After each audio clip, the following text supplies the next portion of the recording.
Leurs différends sur l'Iran, ils les ont laissés à la porte. Barack Obama a reçu Benjamin Netanyahou à la Maison-Blanche, première rencontre depuis octobre 2014. Les deux dirigeants ont souligné la solidité des liens entre Israël et les États-Unis. La sécurité d'Israël est l'une de mes priorités en termes de politique étrangère, a rappelé le président américain. L'assistance militaire que nous apportons n'est pas seulement une part importante de nos obligations vis-à-vis de la sécurité d'Israël, c'est aussi une part importante pour la sécurité des infrastructures américaines dans la région. Ainsi, nous nous assurons que l'un de nos plus proches alliés ne peut pas seulement se protéger lui-même, mais peut aussi travailler avec nous pour combattre le terrorisme et les autres menaces.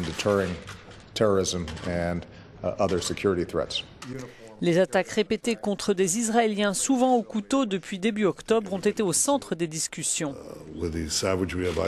Je pense que tout le monde s'en rend compte de la sauvagerie d'État islamique, des agressions et de la terreur entretenues par l'Iran et ses complices.